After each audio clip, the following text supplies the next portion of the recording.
everyone. So let's start the magic. So for our members, I promise you, this is not some artificial intelligence scam or test. I'm not Sandra Snowball, who normally moderates our webinars.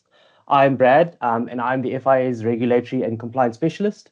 No, I'm not ditching Sam on the legal team. I just decided to give Comrade Snowball a bit of a break for today's session. So morning again to our FIA members, as well as to a few non-members who are joining us for the first time. It really is my pleasure to welcome everyone to the FIA's very first Discretionary Fund Manager, DFM, inspired webinar.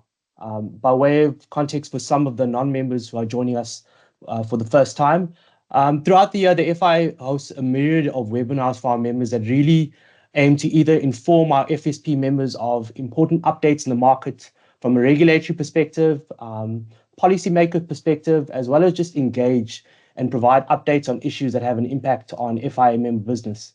So for this morning, we really have assembled a passionate team, and I do not throw that word around lightly, who will take us through the following items. What is a DFM? Looking at the difference between DFM models and funder funds, delving into the details, hedge funds, delving into a bit more detail, derivatives, followed by a panel discussion between the speakers. And finally, if time permits, we shall open the virtual floor by answering questions from participants. So just a bit of housekeeping before we kick off. A reminder to participants to please keep cameras and mics off. The chat box will now be closed, and we kindly ask that questions you may have for today's panel be submitted via the Q&A option in MS Teams. We shall attempt to answer the questions towards the end of the session, but if we do not get a chance to answer your specific question in time, we will most certainly respond to you after the session. And mental telepathy with respect to CPD, we are currently awaiting accreditation for the specific session, whereafter we will confirm the CPD directly with FIA members via the AC Develop platform, and also it will be sent directly to non-members. So enough of me for now. I will now hand over to George Dell, who is both the chairperson of the FIA Discretionary Investment Management Executive Committee, as well as an FIA board member, to, I think, just help shape and set the scene for this morning. Over to you, George. I'll now share your presentation. Thank you very much, Brad, and to all the members and non-members joining us. Thank you very much for your time. It's really appreciated. I think just from the number of participants, I think it's over 200 as things stand right now. It's an indication that there is interest in what DFMs are and what DFMs do. So in putting together my slides, I sort of thought, okay, well, I think I've got about 17, 18 slides. What is the message that I'm ultimately trying to get across? So first of all, I think importantly, I need to let you know what a DFM is and what that landscape looks like.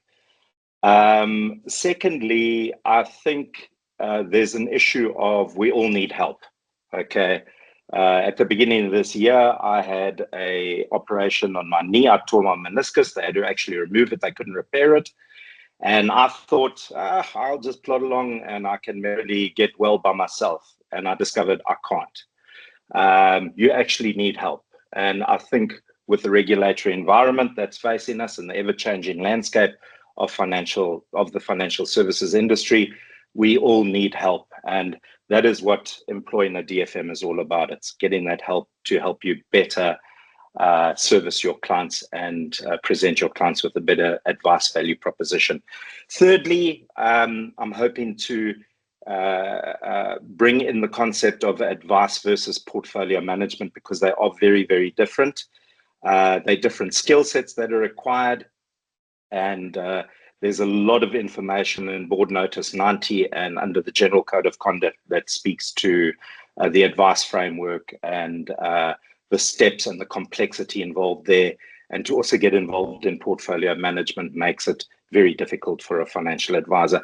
And then last but not least is the complexity of investments. It's not an easy landscape to navigate. It is very, very complex. And there's a lot of factors that influence the investment landscape. And for some of you who have been in the industry as long as I have, you will remember that when linked investment platforms like TMA first started up, and Galaxy at Old Mutual, amongst others. Back in those days, Alan Gray was unheard of. But you'll remember that LISPs or platforms back then had what they called wrap fund managers who helped advisors put together portfolios. I'm led to believe from a lot of platforms that advisors still ask their consultants for assistance in putting together portfolios, which is actually frowned upon by the regulator, and those platforms actually don't allow it. But we are aware that it is going on. So without further ado, it's those 4 points that I want to highlight to you guys as part of my chat today. Brad, if we can move to the next slide. So what is a discretionary fund manager? It's essentially an investment consultant that helps a financial advisor practice put together investment portfolios to service their book of clients. And it is done through the client signing a FSCA approved investment mandate, which means that the discretionary fund manager can make investment decisions without consulting with the client and without getting signed permission from the client. A discretionary fund manager is a portfolio construction specialist. That's what they do. They put together portfolios. In the institutional space, a DFM is referred to as an asset consultant, and they do implemented asset consulting. That's essentially what it is all about. DFMs are investment authorities. They are usually experienced in putting together portfolios. They understand markets, they understand asset classes, and it's usually a dedicated team of investment professionals that helps and assists the financial advisor in putting together those investment portfolios. They have the ability through their structure to do in-depth research and analysis on an ever-evolving and ever-changing investment landscape. And they're involved primarily in risk management. A lot of guys say to me, so what do you guys do? And I say, it's risk management. We look to put the best asset classes together at the lowest level of risks for the most optimal performance return for the client over periods of time. And then discretionary fund managers are involved in reporting. So they will do report backs to the financial advisors, and in some instances, they will do report backs to the clients. Brad, if we can move on. So next slide, please, Brad. Thank you very much. So just to sort of give you a little bit more indication, and this is where I feel the we all need help comes in. A discretionary investment manager can offer an FSP, a financial services provider, an IFA, investment governance through better portfolio construction and management within their practice. It's around looking at strategic asset allocation and dynamically adjusting that over time in order to suit client needs. It's about fund research, due diligence. So a lot of you would have heard the FSCA says to you as an advisor, you have to do a due diligence. It's also covered in Board Notice 90 and under the guidelines of General Code of Conduct, where if you are going to make a recommendation to a client about a portfolio, you have to do a due diligence on the fund or funds, and you have to write up justification notes as to why it is relevant for the client in terms of the advice that, in terms of the needs analysis that you've done. You then have to present that to the client. But the legislation goes on further to say that you are also required to give the client alternatives. So you needed to have done due diligence, not only on one fund, but on other funds, and with justification notes, and you have to then present that to the client. Doesn't stop there, because once a year when you see the client, you then have to justify the relevance of that investment choice. So it is complex. There's a lot out there that a financial advisor has to do, and I'm saying, why not just go and get that help from somebody who can partner with you and assist you in that process? The part of the investment governance process is to ensure ESG, environmental impact investing, socially responsible investing, as well as governance is looked at. So those are important factors in an advice process as well. And then transition management. a lot of DFMs have the capability to assist you in moving clients from their current portfolios into the ones that they've created for you. We spoke about risk management. I'll move on to reporting and transparency. There, the reporting is to IFAs if it's tailored portfolios. Typically, discretionary fund managers will have a session with that financial practice, and they will go through the portfolio so that when the advisor engages with the client, they can speak with authority on those portfolios. And then there's also reporting back to clients, and that comes under the auspices of the investment mandate that the client signs with the discretionary fund manager, where there's an obligation to report back to the client, either at a portfolio level, and in some instances, discretionary fund managers have the ability to report on the entire client's consolidated portfolio across multiple platforms. What you also get by using a discretionary fund manager is regulatory compliance. So it's making sure that you meet that all the tick boxes in accordance to treating clients fairly and ensuring that client portfolios are consistent across your book of clients. You can't have clients with the same risk profile in a whole lot of different funds. The regulator will say, well, how is that actually possible? So the DFM creates structure in your investment book. A lot of DFMs will also give advisory support in that if there is an advice issue facing the financial advisor, the DFM will assist in that type of process. Fee optimization is also very big because as a discretionary fund manager, you have access to instruments and funds that are not available to the retail financial advisor at your disposal as a discretionary fund manager that you can utilize. And you can access funds at lower fees at the platforms. A lot of discretionary fund managers also manage their own funds, and by managing their own funds, they can also optimize the usage of fees.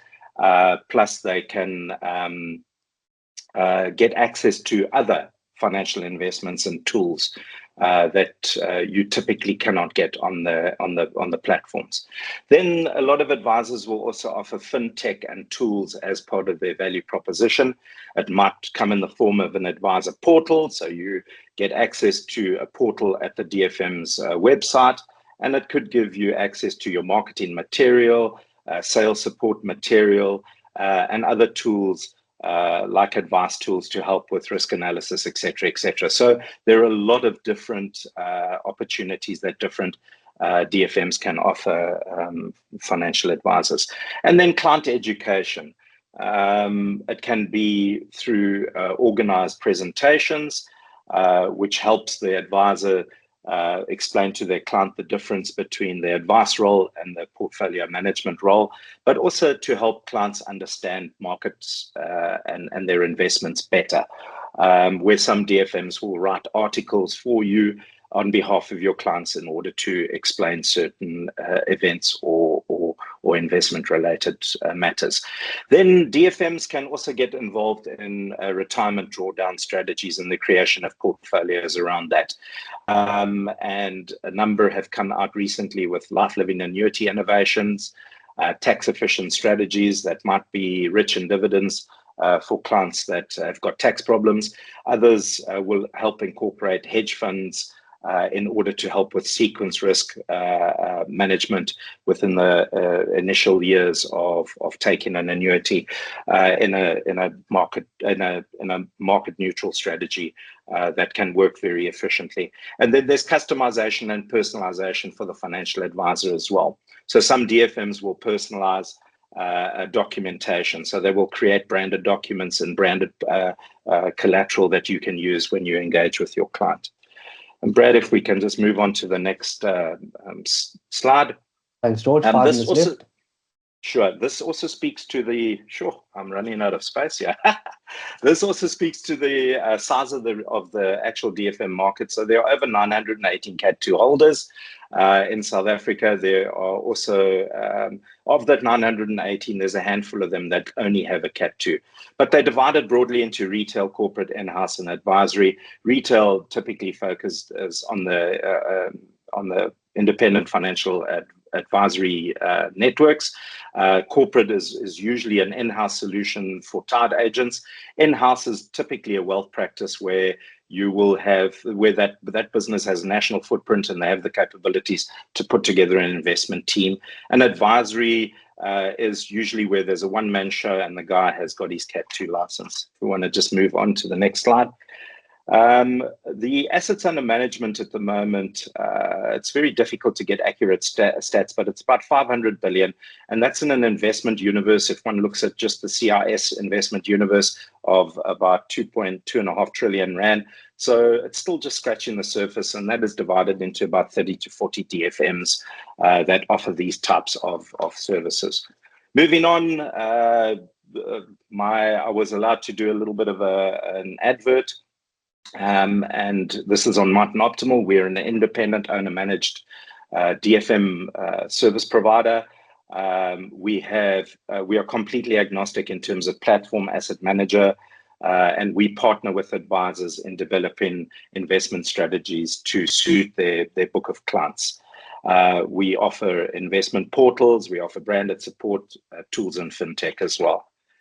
The important part, next slide, please, Brad. The important part of what a discretionary fund manager, however, does is portfolio construction. They are portfolio construction experts, and they look to assist the financial advisor in ensuring that their clients' financial goals are met, that they construct a suite of portfolios that meets all the different levels of risk that associates with a client in terms of their investment objectives, and it takes an investment horizon into account as well. The next slide speaks about the complexity of the markets that needs to be navigated by advisors and DFMs. These are the factors that influence the types of investment decision making that needs to take place.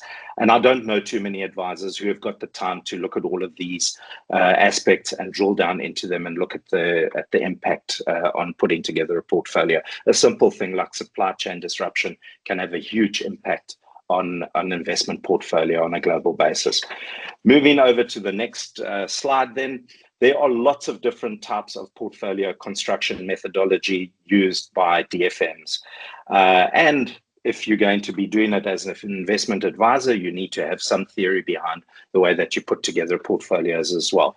Martin Optimal as a business and most DFMs use a combination of these types of portfolio construction styles in putting together portfolios.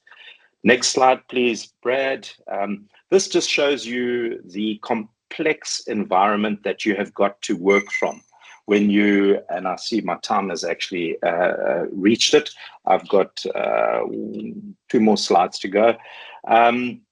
It is a very complex environment out there, and for anybody to navigate it, they need to have teams and skill sets.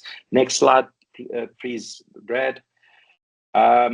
It's a case of looking at asset classes, geographical regions, sectors, and also not putting your eggs all into one basket. And ultimately, you end up working with a discretionary fund manager. Next slide, please, Brad, who can put together a suite of portfolios that you can utilize for your clients. And the evaluation, next slide, please, Brad, goes around in a circle, as this is not a process that's set in concrete. It needs to be adapted as time goes on. Thank you very much. Hopefully I've covered what a DFM does and what they can bring to your practice. Brad, over to you. Excellent. Thank you very much, George, for setting the scene. I think from my side, what I could kind of summarize that intro in terms of what a DFM is. On one aspect, it's assisting a financial advisor in terms of diversifying their portfolio offerings to their existing clients. And what comes with that is support that a financial advisor would need to diversify their offerings, which a DFM could assist them with. Excellent. Thanks again, George. As we pivot now, we move over to our next panel member, and that's Flobella Yates. Flobella is the Managing Director of Equilibrium, who will help us start to really unpack the difference between DFM models and fund of funds. Flobella, I will now load your presentation. Thank you, Brad, and good morning, everybody. I'd like to firstly apologize that my slides are not on the FIA background. We had some technical issues this morning, so apologies that they're on our standard equilibrium, but I am here representing the FIA. So if we move on to the first slide, just as an introduction to who we are, Equilibrium Investment Management is an independent discretionary fund manager. We were established in 2008. And we currently have assets in the region of 31 billion rand, most of which are local, but we do also have an offshore offering that we launched last year. And we basically have teams based in South Africa as well as teams based in the UK that help us do everything from portfolio construction to asset allocation, that's strategic and tactical asset allocation, as well as manager research. We tend to have the lead team being the offshore team doing a lot of the manager research if the managers are based around the globe. Whereas the lead team in South Africa would do the research for all South African managers, but the two teams work completely together. We're a global business. We offer solutions to both Cat 1 and Cat 2 clients. For our Cat 1 advisors, we basically would allow them to construct portfolios using our Equilibrium license. We do have some standard portfolios, our best investment view, which have done very well and have a long track record. But we also are able to provide bespoke solutions for advisors who want something that is different or more aligned to the outcomes that they're trying to solve for in the advice process. And for Cat 2 clients, we then would partner with them to either launch models or fund of funds. And I think that is probably a good intro into my next slide. But basically, while Brad goes over, we also would solve on any platform of the advisor's choice. So today, I've got the task of explaining the difference between fund of funds and model portfolios. It's a question we as DFMs get asked all the time. And they are actually completely different vehicles. Our preference is to execute either using a fund of funds or model portfolios, depending very much on the client needs and also whether the client that we're solving for is a Cat 2 advisor or a Cat 1 advisor. So if they're a Cat 2 advisor, a lot of our Cat 2 clients prefer to execute through a fund of fund, but there are still quite a few of our Cat 2s that use either only models or a combination of models and fund of funds. So if we start with a fund of fund, it is a legal entity. It's regulated under SISCA. And when an investor invests in a fund or fund of funds, they actually hold units in that fund or fund of funds. So any changes or rebalances that you do within the fund of funds, in other words, if you change your asset allocation, so you want to upweight local equities and downweight offshore equities, or you want to move out of bonds into cash, or if you want to make a change to the underlying managers who are managing different parts of the fund, that would not attract capital gains tax. And that's because it's done within the wrapper, being the fund of funds.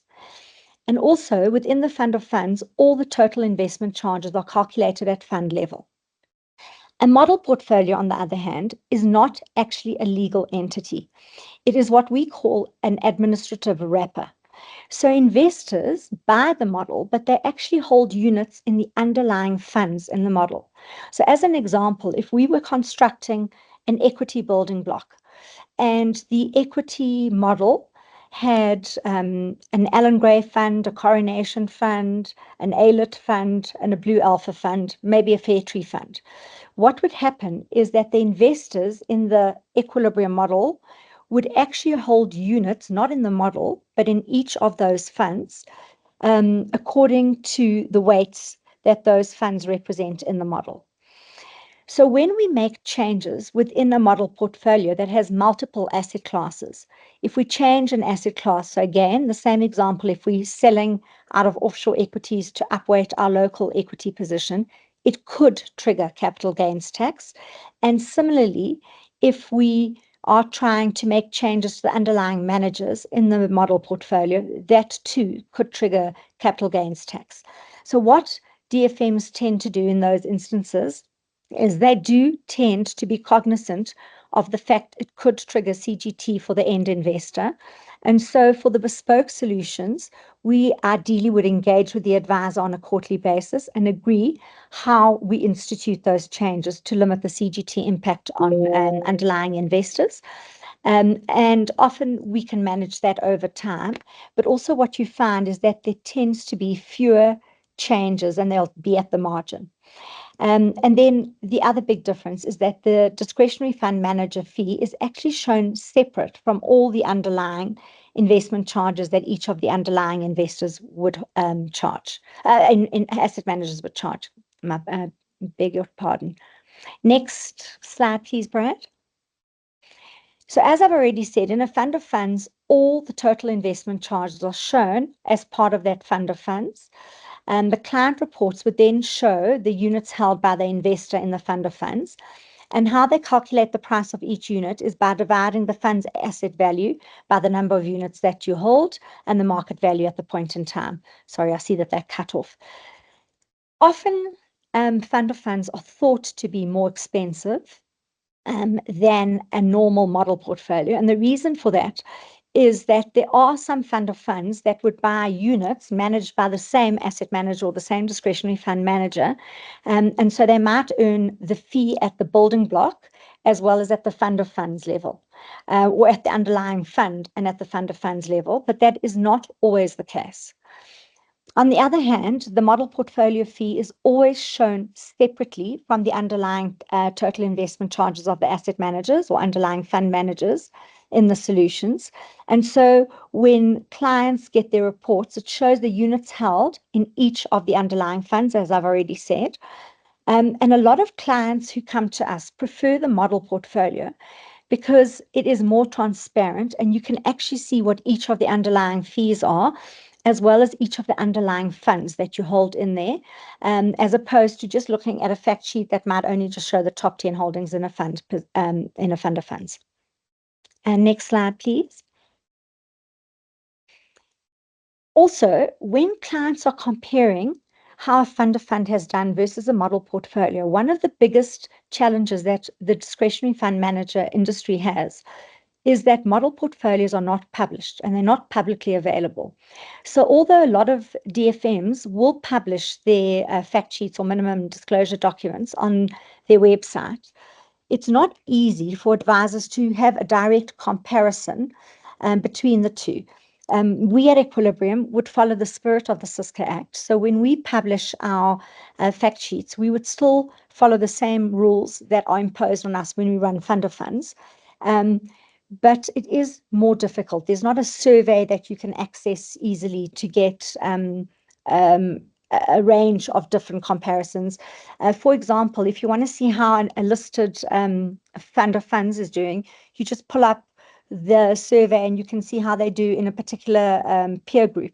It's not that easy to get that information. And we as an industry are fighting to have more regulation and oversight, and also to be compared on a like basis. But at this point in time, it is a little bit trickier, although there are some providers out there that are starting to run surveys. I'm hoping that in the next couple of years, that will no longer be an issue.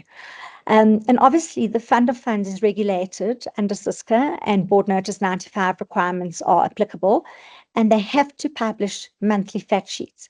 A lot of DFMs in the past were not publishing fact sheets regularly, or they were only sending them to particular clients. But I suspect that is changing, and certainly most of the credible DFMs would now have published fact sheets on a regular basis. The other big difference is that risk management via direct derivatives can be implemented. So you can do things like hedging the currency. You can decide to hedge the whole portfolio within the fund of funds world, whereas in the model, you cannot do that. One of the restrictions of a model portfolio is that you can only invest in a collective investment scheme or unit trust. And because we execute via LISP platforms, we are also restricted by the availability of those unit trusts on different platforms. So that's another restriction. But also, if we wanted to have access to any derivatives or hedging of currency or portfolio, it has to be done by the underlying fund manager and not at the DFM level. And then tactical asset allocation, daily trading, and look through to direct holdings is obviously easier in a fund of funds where the manager can look right through to the underlying holdings.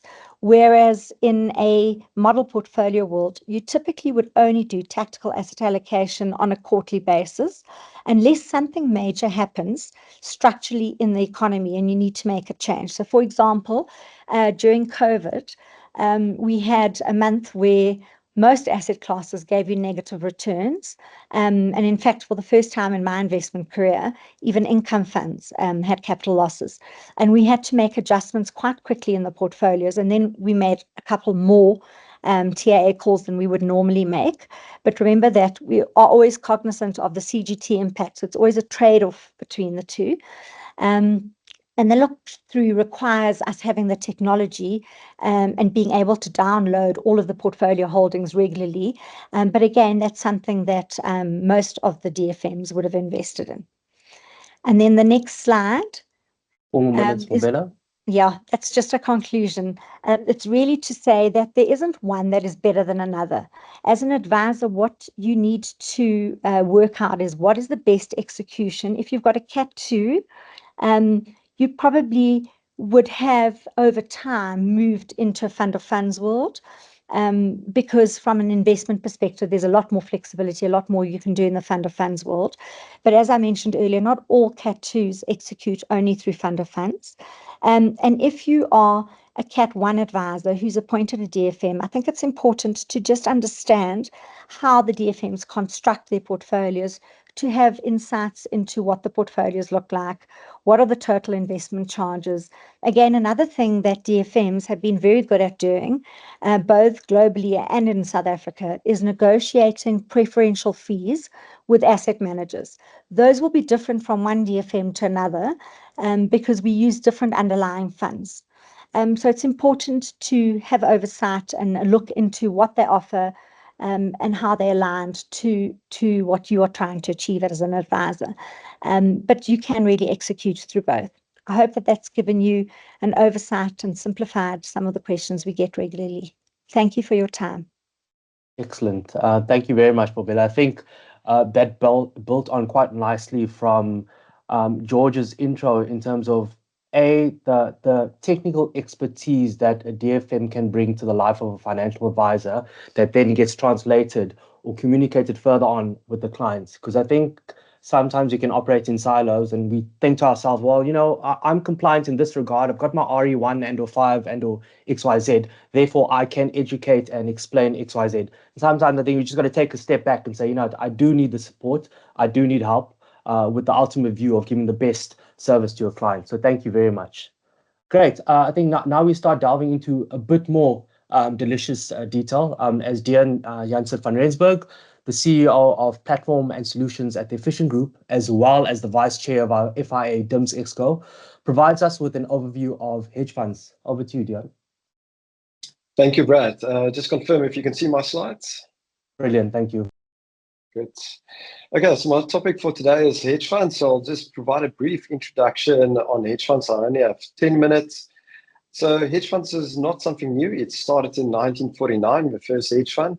But it's only recently in about 2015 since hedge funds has been regulated under SISCA, so unit trust regulations, that the hedge funds has become more popular, especially more lately with investment platforms now listing retail hedge funds. It's much easier to incorporate hedge funds into a client portfolio when in the past it was much more difficult to access these type of funds.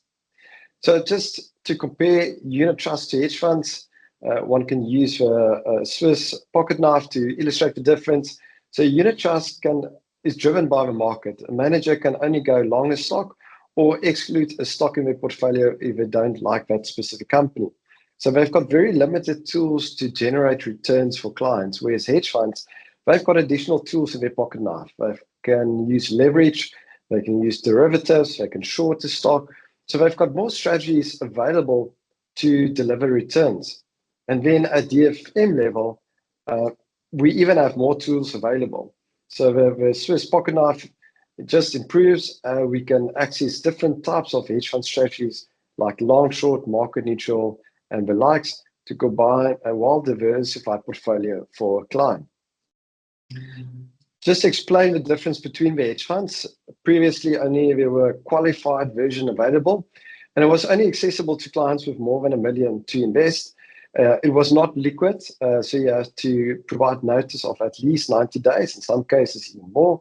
They were able to use leverage a lot more. They can have much higher gross exposure to the market. So the risk of those hedge funds were much higher, liquidity was lower, and you had to have $1 million or more to invest. So it was not accessible to the retail market. Whereas the retail version, they limit that gross exposure to 200%. So leverage is limited. Also, there are certain risk parameters they need to adhere to, and they need to price daily, where some of these qualified versions was only priced monthly or quarterly. With the retail version, they actually need to price it daily. Although it's not a requirement to provide liquidity on a daily basis, but platforms do require it. So if they want to be listed on an investment platform, these retail hedge funds need to provide daily liquidity. So it acts like a normal unit trust fund, but with additional tools available. So a typical unit trust can invest in many asset classes, both locally and globally. And on top of that, hedge funds can also then use derivatives, short selling, and leverage to enhance the return of their portfolios. So what's the aim of a hedge fund? The aim of a hedge fund is to get as much upside of a market as possible. Typically, they target about 70% upside. And on the downside, when markets fall, they try to limit the downside to only 30% of a market movement. So the upside participation rate is much higher than the participation rate on the downside. And that's the gain-loss ratio of a hedge fund tends to be much better than a unit trust fund. A unit trust fund will maybe participate 100% on the upside, but they'll also participate 100% on the downside. So a hedge fund can protect much better. And to illustrate this protection, this capital protection, I illustrated here 3 periods. 2008, with financial crisis. The orange bars is the all-share index. And you can see hedge funds, long short, as well as a market neutral, provided much better protection. In actual fact, SA market neutral delivered positive returns during the financial crisis, where markets were down quite significantly. Similar to COVID year 2020, markets down, but long short provided better protection and market neutral as well. And more recently in 22, once again, all share down, but SA market neutral actually delivered a positive return. Same with long short, delivered a positive return where the market was negative. So this illustrates that capital protection, yes, it might lose out on the upside, maybe only participate 70% of the upside, but the capital protection is much better than a typical unit trust fund. And that provides more comfort to clients that there's capital protection and less volatility in the fund. So how do they achieve this capital protection? So how can they generate returns despite market falling? And that's due to short selling. So what is short selling? It is when a fund manager would borrow a stock, they would sell it in the market. As market prices go down, they'll buy that stock at a lower price and then return that stock back to the lender, generating a profit for the fund. So short selling is when they make money when markets are falling, whereas a unit trust can only make money when markets go up. So they go long a stock, whereas hedge funds can make money by short selling if the market is going down.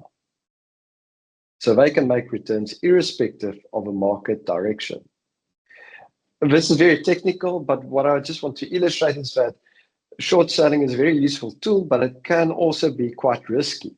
So on the top table, if calls go right, it's fine, it's fantastic. The fund is making more profit than the market movement. In this case, the fund manager had actually 300% exposure to the market. So this illustrates you can have more than 100% exposure to the market. Despite giving only 100 Rand to the fund manager, they can give you 300 Rand exposure to the market. So your return can be higher if the calls is correct. But at the bottom table, if they get the calls wrong, it can actually increase your exposure to the market. So in that case, if they get the calls wrong, the market exposure goes down to 290, but the net capital is only 70. So that multiplier effect goes from 3 times to 4 times. And that's when hedge funds get in trouble because then now they need to close their short positions to ensure that their gross exposure is not too high. In the retail hedge funds, they limit that gross exposure to 200. So the risk is lower with a retail hedge fund, but in a qualified version, as illustrated here, the gross exposure can quickly increase, which is increase the risk of a fund. So hedge funds, very useful tool. It is very low volatility, capital protection, but there is some hidden risk in hedge funds if they get their calls wrong on both the long and the short side. There are multiple strategies in the market, and if this is just a rolling 1-year return, as with unit trust funds, funds go through different cycles. You always want to combine value, quality, momentum, and size into a portfolio because each manager will perform in different cycles of the market, and that's the same on hedge funds. You can see the thin lines is all the different hedge fund strategies. It can be quite volatile over any 1-year period, but if you use a blended approach, like a DFM solution to combine these different hedge funds, you can see the dark line provide much more consistent returns by combining different investment styles. Now, hedge funds is expensive. So when you do a quote, you'll see that it's extremely expensive. Some of these managers charge 5, 6, or even 9% fee on their funds. And the reason for that is that they have got this participation in the outperformance. So they tend to have a benchmark of equities or cash or CPI. And if they outperform a benchmark, they participate in the upside. And for that reason, the TICs can be quite high. But if you look at the performance on the fact sheets, despite that high TIC, many of these hedge funds has delivered much better returns than a unit trust fund after fees. So yes, the fees is much higher, but what is more important is to look at the net return after the fees from the hedge funds. The correlation of these hedge funds is low compared to your typical unit trust funds, to balance funds, or to equity funds. And that's why it's very useful to include hedge funds in your portfolio. Due to the low correlation, it decreases the volatility of a client's portfolio and it creates a more diversified portfolio. So to conclude, why hedge funds? It provides a low correlation with the market. It provides an alternative source of return. As I showed during 2008, 2020 in COVID, 22, when markets were down, hedge funds were able to deliver a positive return. Yes, if markets go up, they would only participate maybe in 70% of the upside. But when you really need it, hedge funds was able to deliver. And that's why it's good to have alternative source of return in your portfolios. It offers low volatility, low drawdowns, and as I explained, it offers a high up-down capture ratio. So it offers much better participation in the upside compared to the downside participation. And my last slide is just what is important to notice from a compliance point of view. One requires 1.26 for giving financial advice on hedge funds. It requires a 2.20 for DFMs like ourselves. And if you want to include hedge funds in a retirement portfolio, the limit is 10% according to Regulation 28, of which you limit it to 2.5% per fund. So you need to have at least a portfolio of 4 hedge funds that make up that 10% in retirement portfolio. But we've seen it's very useful to, even if it's 10%, it can have quite a significant improvement in your risk profile of your portfolio and the return outcome for clients. So that 10%, although it's small, it does make a difference in the client's portfolio by combining hedge funds with a traditional type of unit trust portfolio. Thanks, Brad. I think I just managed in 10 minutes. Excellent. Thank you very much, Dion. I think 2 things from your presentation. One, seeing a Swiss Army knife was not on my bingo card for today's session, so that provided a bit of levity. But I think 2 is that I think you've made, not to trivialize it, I think you've made hedge funds seem a bit more approachable, a bit more cool. They aren't necessarily that instrument way over there that, we're a bit too scared to approach, we're a bit too scared to entertain. So I think Thank you for making it a bit more tangible as a vehicle for our members. Great. We now hand over to Mark Vietman, who is the founder and CEO of Unum Capital, to explain the role of derivatives in the DFM space. Mark, I'll now share your presentation.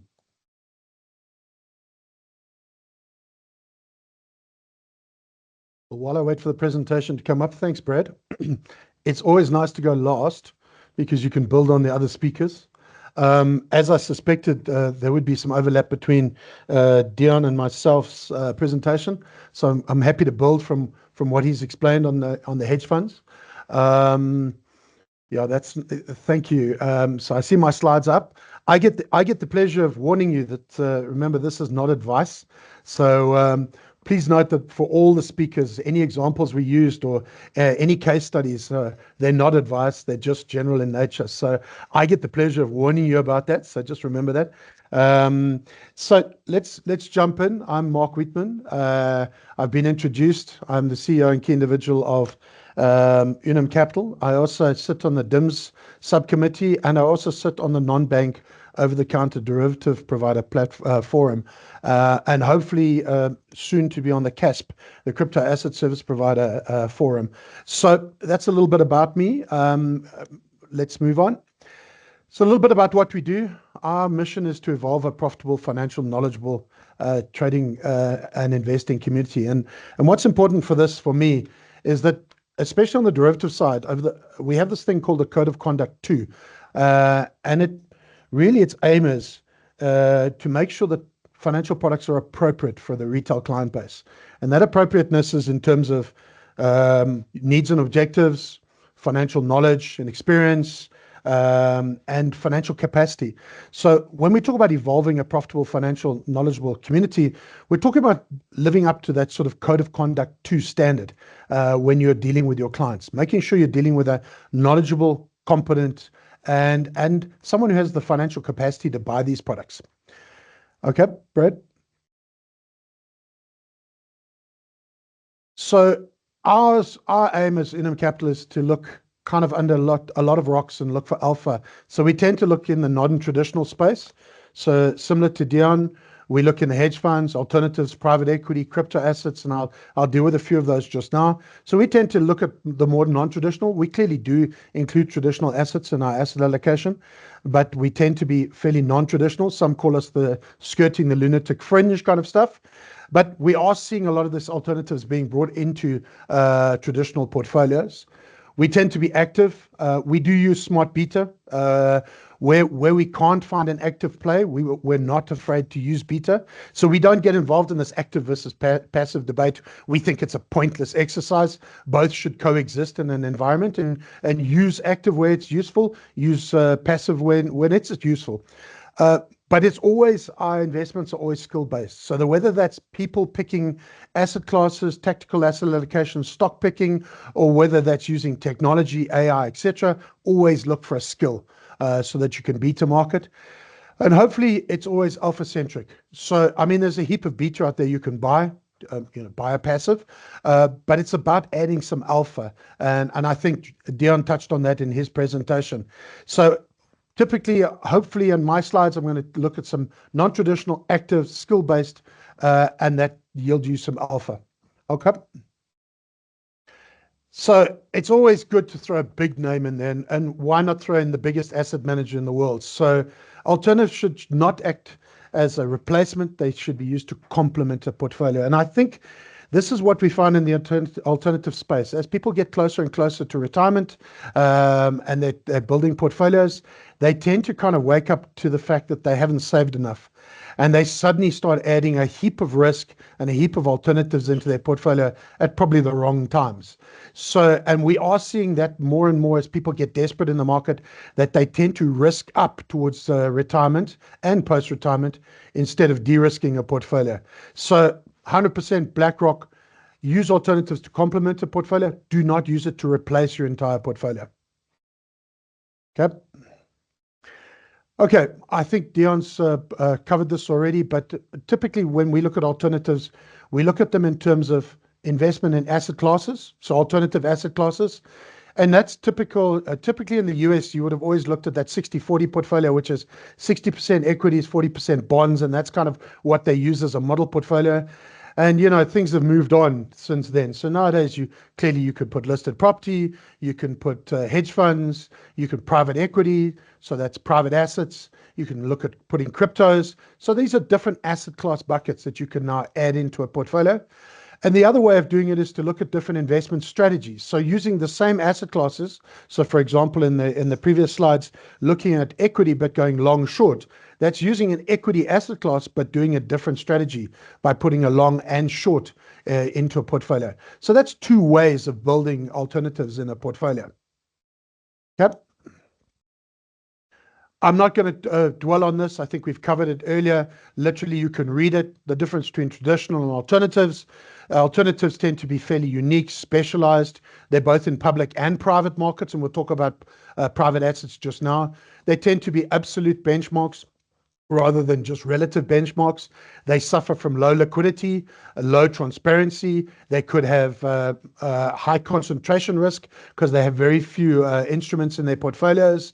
You might be difficult to report on them. So when George was talking about reporting, they might only report to you quarterly, annually in these portfolios. So sometimes alternatives comes with all these kind of warts and bad things. And I think that industry is changing, and they're getting a lot more transparent, and they're getting a lot better at fixing some of these problems, but I don't think we're there yet.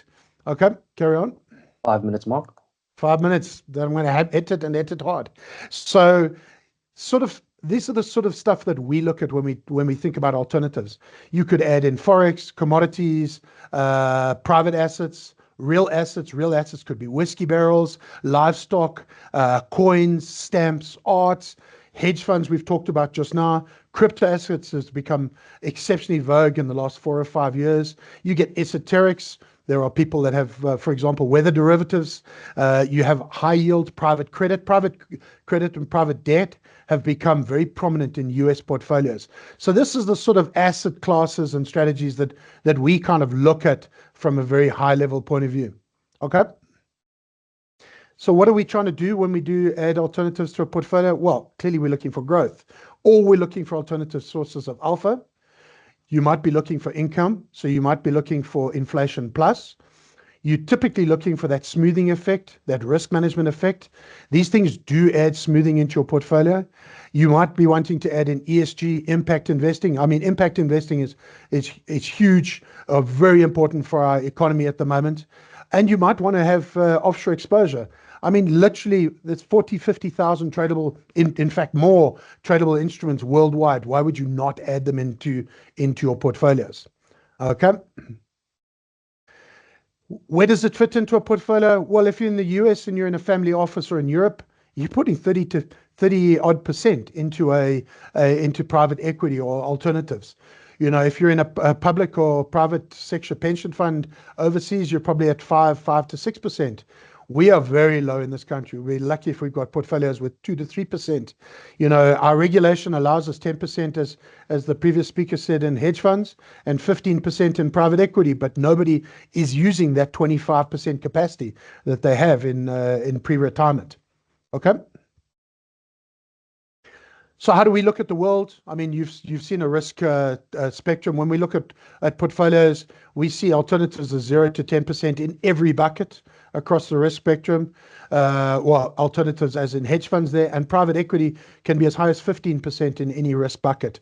So, I mean, we are not adverse to adding them into all of our risk buckets in our portfolios. So carry on, Brad.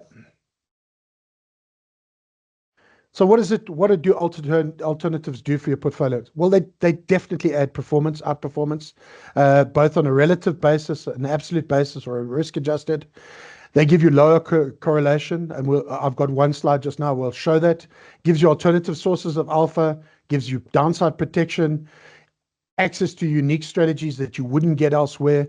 And you also get this activist manager. When you've got a private equity manager that sits on the board of a company, he's definitely an activist investor, and he's looking after your interests. And he does align. Typically, he has a lot of skin in the game. He has his own money in that portfolio. So there's a lot of alignment of interests I was in a hedge fund presentation last week. Every hedge fund manager in that presentation had money in their own portfolios, and that's what you want. You want them to, you want them to eat their own dog food. Okay, Brad? So this is what it does to your portfolio, and this is theoretical from the US research. But you can see adding private equity to a portfolio shifts your standard deviation or your risk to the left. So it brings your risk level down, and it brings your annualized rate of return typically upwards. And you'll see that what that does is it improves your Sharpe ratio. And Sharpe ratio is a measurement of your absolute performance. So you see by adding private equity into a portfolio and private credit and hedge funds, you can shift your performance up, you can bring your risk down, and you can bring up your absolute performance ratios. Okay, Brad? So I think we're going to skip all of these, Brad, because we've covered them in the previous slide. So this is about you know, diversifying a portfolio. It's non-market correlated. It adds alpha to a portfolio. So Brad, you can keep flipping through. You know, a lot of my peers out there, you know, here's an example from 361 showing you that upside capture. John talked about 70% upside capture. Once again, protecting you in down years. You can see hedge funds and alternatives don't go down as much. Here's another example from the Sustain Capital. They were in the last 10 largest drawdowns. They were actually up. So once again, nice protection in downside markets. What does that do? Gives you outperformance in the long term. This is a 10-year performance track record from 361, and you could see it was massive outperformance. You can see hedge funds tend to protect you on the downside. Carry on, Brad, we're almost there. So what are the risks and challenges? So I've told you all the good things. So let's just cover those good things again. You know, outperformance, both from a return and an absolute point of view. It's alpha, it's non-correlation, protection of the downside, smoothing of returns. All of these things are fantastic. They come with some downsides though. They're typically high fees. Nope, go back one, Brad. Hard when you're not driving. So you get these risks and challenges, high fees. You know, I went to a hedge fund conference 5 years ago, and one of the hedge fund managers from overseas says, pay your hedge fund manager a lot of money because then he's making you a lot of money. Sometimes high performance comes with high fees. Just live with it. Long-term investment horizons, typically alternatives and hedge funds, you need to let them play out 5 to 7 years. We are seeing shorter-term investment horizons. There might be high minimum investment requirements. On a quiff, you're looking at $1 million to get in. You know, this is problematic, but we are seeing those minimum investment requirements coming down. You're seeing liquidity, lockups, exit risks, etc., lack of transparency, fat tail risks. Some of these things can go down more than the market does in you know, when the market's under duress. There are regulatory and legal risks. Private equity sits in this sort of slightly regulated space, and hopefully with Kofi it will become more highly regulated. And then there's managerial risks and operational challenges. A lot of these boutiques are small, they're one-man bands. You have to worry about that sort of operational risks. Okay. Now, how do you get into private equity alternatives? There's a variety of it. And once again, Drian showed you, it depends on your licensing. So you can go either in direct investment, crowdfunding, in common dart, RIFs, QIFs, public unlisted, PPMs. There's a ton of different ways, AMCs, exchange traded products, tons of ways of accessing these alternative investments. A lot of them would not be available on your typical LISP platform. And that is one of the risks, is that your LISP or your platform that you're using might not support a lot of these products. So these might exist in our environment, but you might not be able to access them. Okay, Brad? So it depends, your licensing depends on the container that you chose. You could be using shares, both public or private, debentures, bonds, derivatives, structured products, participation in hedge funds. So depending on, and now clearly, since I did this slide, crypto asset service providers has been added. So you could do this as a security token. So that's now one of the other ways of creating that container. So once you've looked at that container, make sure that your license supports it. Otherwise, you potentially have advice risk, or you will have advice risk. Okay. So Once again, when you're looking at alternatives, think about your investment objectives, sector, what you're trying to do, the management team, the risks, potential returns. A lot of these were covered by the first two presenters about it's no different when you add alternatives. Keep thinking about all those things, the strategic, tactical asset allocation, track records, fees, etc. And if in doubt, use a DIM. Use one of my colleagues and let them allocate in one of their building blocks to people like me. Okay. And that's it. 26 slides in 10 minutes. Can't believe it.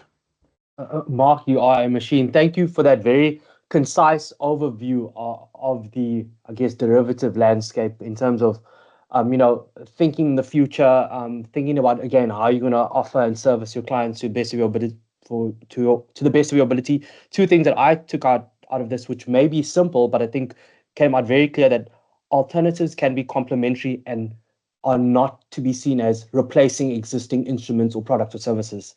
And secondly, this may resonate with a few of the participants, real assets can be whiskey barrels. So I'll take that as well.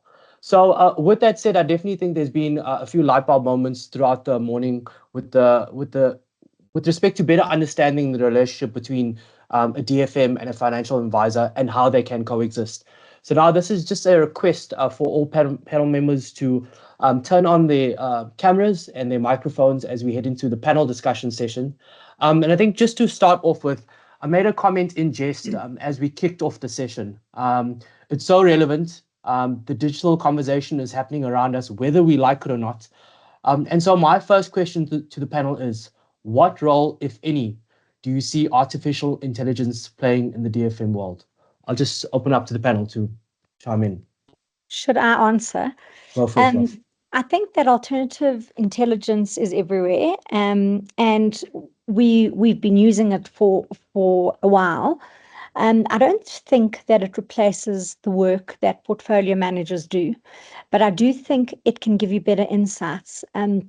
So to give you an example, in our offshore business, we have been using an alternative intelligence tool to help us with our asset allocation. It hasn't replaced our normal asset allocation process.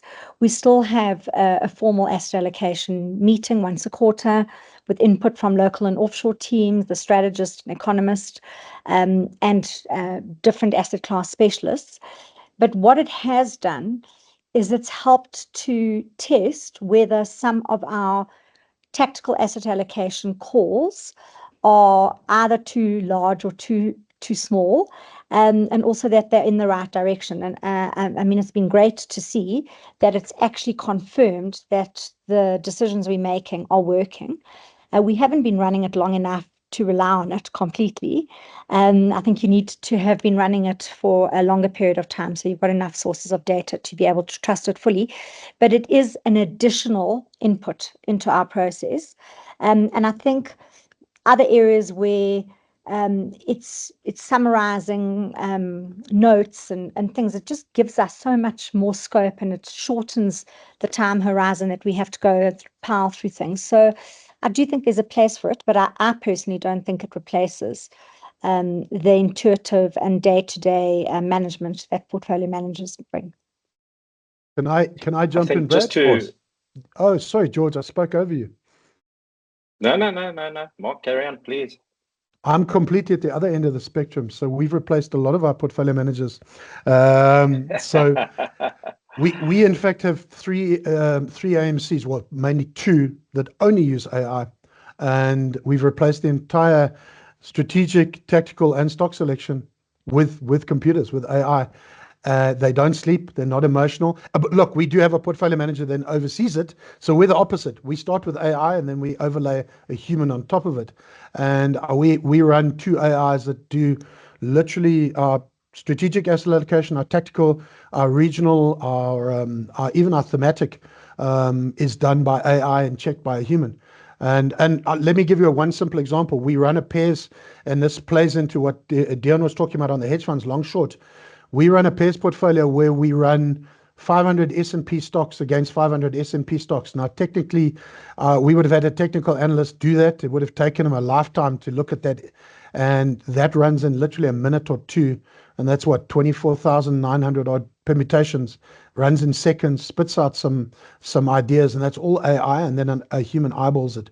So we come from the other side, start with the AI in a lot of our portfolios and add a human afterwards. Yeah, I think, Mark, I was going to kind of say the same thing there, because there's so much data out there that for an analyst to sit and churn through data can take forever. So the use of artificial intelligence in analyzing the data and just coming to conclusions is most certainly a big factor in AI. I think as things stand now, the world is evolving towards utilizing AI more efficiently and more effectively. I think it's still quite new at this point in time. Some managers have been using it for a long time, but as artificial intelligence grows and it refines itself, always with a human overlay involved in the process, I think it's definitely going to make things more efficient over time for DFMs. We already use it in our reporting. We already use it in our data analysis. We use it in summarizing meetings. And those notes, you can practically take them off the system and send it out to a client. You hardly have to do an eye check because you just know it's going to be so accurate.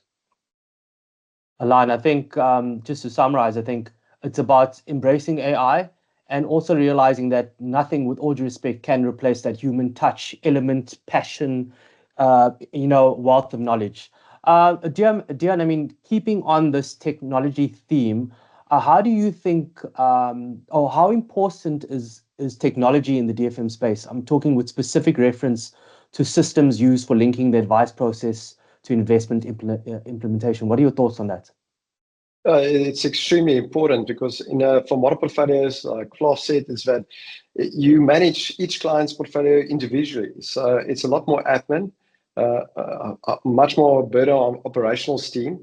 So it's not like a funds of funds where you can manage all the clients in a single portfolio. So you need to develop systems and tools to manage all the clients individually, to monitor their portfolios, to report at client level and not only at portfolio level.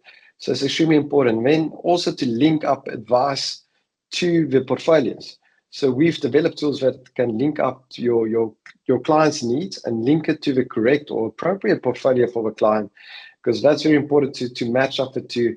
It's a very close collaboration between the financial advisor and the DFM, because if a client's not in the appropriate portfolio, you can still maybe have a good outcome of portfolio, but if that portfolio is not suitable for the client will still not achieve their goals at the end of the day. So it's very important to use technology to bring the financial advisor and DFM together to ensure that there's a good outcome for clients.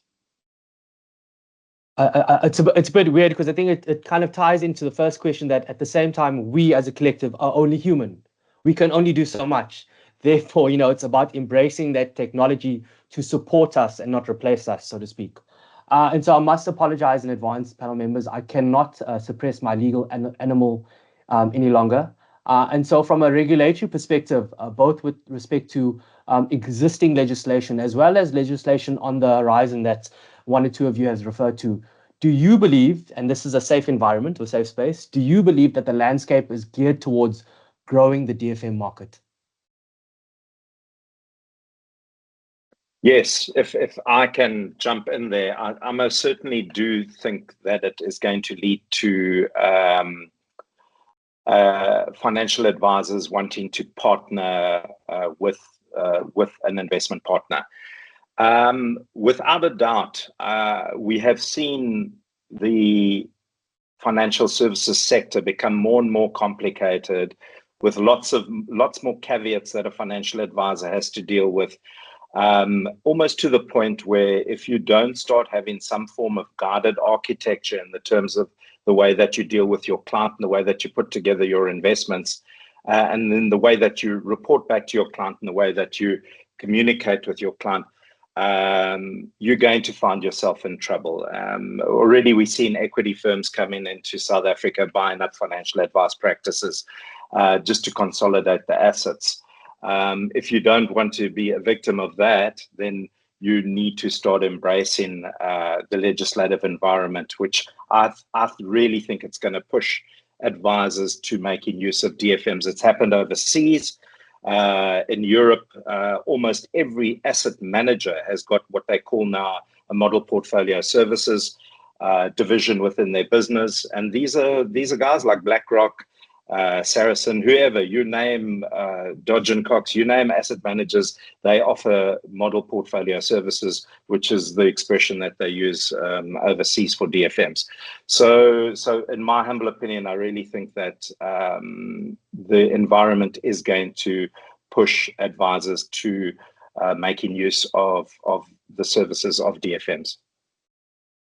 So Brad, I'd like to echo what George said, but my concern would be if we get all advisors using a handful of DFMs, we lose a lot of flair.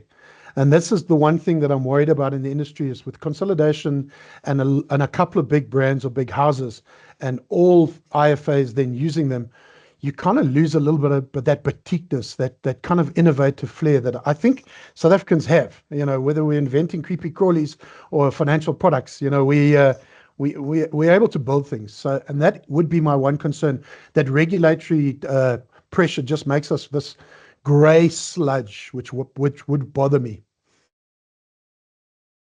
Yeah, I mean, I look, I agree with you, Mark. Go ahead, George. No, I'm just saying I agree with Mark there. The records show that they're somewhere between 30 and 40 DFMs at the moment, and there is a space for them. It really just depends on their niche, what they focus on, and what have you.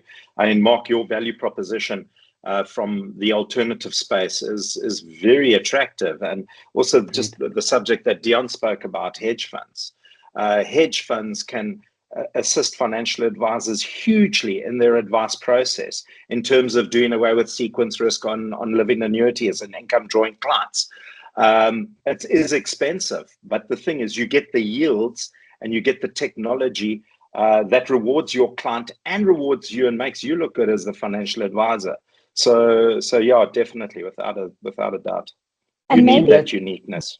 Maybe just to add one more point, that I also think that it's important for advisors to work out the needs they have for a DFM, because some advisors come to us and they say they just need help with reporting. Other advisors want to be involved in the investment process. They might have good portfolio construction skills, but they need help with the strategic asset allocation or the tactical asset allocation. Or they're launching a fund of funds and they want assistance with mandate design, with negotiating with the underlying managers. There's such different requirements that advisors have. And I think that different DFMs talk to those requirements. So what I don't think we've seen a lot of in South Africa is where advisors use more than one DFM. Whereas in the international space, often they might pick a DFM. For example, we have some clients that come to us just for hedge fund. They only need help with their hedge fund model portfolios, but they'll go to someone else for their more passive execution.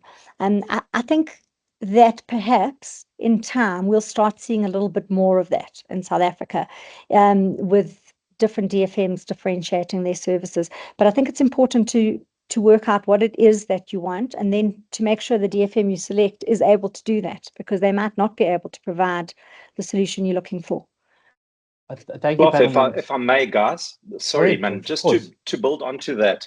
A lot of people on this call are probably saying, so how the heck do I go about choosing a DFM? Because Flabella has correctly highlighted that no two DFMs are equal. And I think that's an expression that's been used by this exco time and time again. No two DFMs are equal.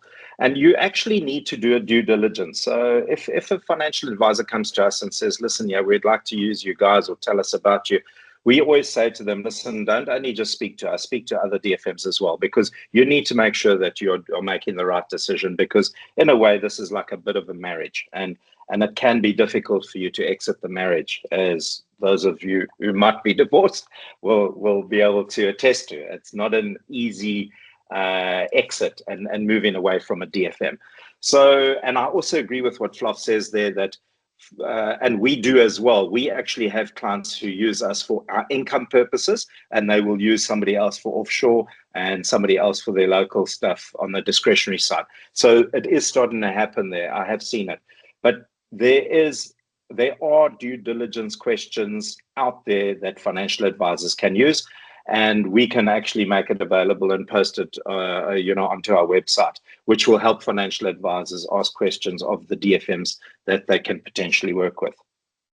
Well, panel members, this segues perfectly into my final panel discussion question. In the spirit of demystifying, could you share with participants some of the common misconceptions that financial advisors in general may have with the DFM, if you've come across any? George, go for it. I can see it's on the tip of your tongue. I've got it. There's one particular one that always fascinates me. DFMs are for every single advisor out there, whether you're a one-man practice in Senekal in the Free State up to a national network with agencies around the world. You can make the use of a DFM, whether it's one 500 Rand recurring RA or an entire book of business of 500 million, a DFM can assist you there. And the misconception leads into pricing. There's always this issue of, oh, if I make use of a DFM, I'm a small advisor, I can't because it's going to cost too much for my client. We have empirical evidence to show that 9 out of 10 portfolios that a client is currently in is cheaper if you do it through a DFM, inclusive of the DFM fee.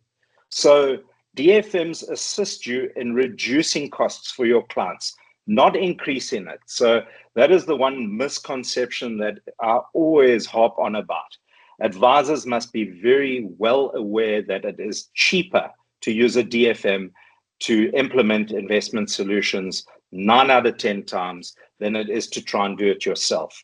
And I do know, speaking to Flabella's colleague, Jeanette Marais, she went around the country towards the end of last year, where she also showed the fact that DFMs certainly add value to the advisor's practice, in that where advisors who had chosen their own investment portfolios significantly underperformed the DFMs when compared against one another. In fact, most portfolios chosen by advisors detracted from performance. That is empirical evidence produced by Momentum. I'm going to Brad, maybe if I... Oh, carry on, Dion. Yeah, to add to that is not only, so one of the misconceptions is that DFMs replace financial advisors, that it's difficult to justify the ongoing advice fee, but that's not the case. So if we look at the research, both locally and globally, the advice gap is about 4%. And that's quite standard across South Africa and the S&P. Clients are getting about 4% less returns than the market due to making fund switches at the wrong time, doing asset allocation switches at the wrong time. So what financial advice can truly provide value is managing that behaviors of clients. So by outsourcing the investments to DFM, the financial advisor can spend more time with clients, managing their emotions when it comes to markets, and focusing on tax as well. Tax is also very important, because we only look on the before tax returns, but don't always look at after tax implications. So I think advisors can add a lot of value just by managing the emotions of clients and looking at the tax implication of their portfolios or their financial plan. And that actually accounts for about 3% of that 4% return. The DFM, we play a much smaller role. We take out the emotions out of investing, and that small fee that DFMs do charge is a small component of that advice gap. Most of the advice gap can be closed by financial advisors and not the DFM. Mark, your final thoughts? Yeah, so in our experience, when we talk to IFAs, they kind of think that DFMs just have this sort of homogeneous, as I say, grey sludge that's only available on major platforms, and it couldn't be more different. The real experience is that, as you said, there are DFMs that add in alternatives, hedge funds that are fairly active, and the other thing we find with IFAs is they tend to have this sort of set and forget mentality. So they come and see you, they have a meeting, and they kind of choose some underlying and then they forget about it, and then they kind of go, oops, 3 years later that didn't work out. That risk, that sort of set and forget risk, is taken away by the DFM. Depending on their level of activity, how often they review the portfolio, etc. But I think there's a lot of value that the DFM can add, bring the fees down and bring your performance up, both from a relative performance and an absolute performance. So, and also don't be afraid to go off the main platforms. There's some good list platforms out there, boutique list platforms as well, that have got a wide spread of investments now, not just the big asset managers or the big unit trusts. So, I do think, don't be afraid to, and also have a glass of wine with George. He's a great guy to have wine with, George? In fact, that's your biggest advert, isn't it, George? Absolutely, without a doubt. Final thoughts, Bella? It's Cape Town. Sorry, I was just going to say that another big misconception out there is that DFMs only construct portfolios in one way, because there are different ways to execute. And also, one of the ones I've come across quite a lot is advisors come to us and say, I know that you're a DFM, but I actually want to use ETFs, or I want to use passives or smart beta in my solutions. And I'd find, in fact, I can speak for all of my colleagues, we all use a combination of active, passive, smart beta. We use different strategies depending on what it is we're solving for. So that's another big misconception. I think, firstly, advisors think that we all do stuff the same way and that we're not flexible. I think actually flexibility is one of the biggest advantages of using a DFM, is that, as George said, you can have an income solution that's built in a certain way, and then other solutions that are built differently. Excellent. Thank you, panel members. Look, I mean, if this doesn't leave participants feeling inspired, informed, or relieved, then I'm not too sure what will. So I think while we have only 5 minutes, less than 5 minutes left of our session, and I've just checked, we don't necessarily have any questions posed by participants. This is just a special panel. A special thank you to panel members for taking time away from your respective businesses to really provide some clarity, insights, and just general education on the world of the DFM and their relationship with a financial advisor. Participants, we really hope that you found some value in the session, and we really look forward to you participating in future FIA webinars.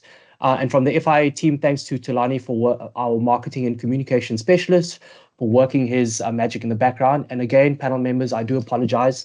I cannot suppress my legal animal again. Tuesday, the 26th of November, 10 o'clock. That's the next installment of Coffee with Sam and Brad that takes place with a very special guest, Gerard van Dierventel of the FSCA, actually our very first guest of Coffee with Sam and Brad. So really, members and non-members, you are going to enjoy the brand of coffee that we will be brewing on that morning.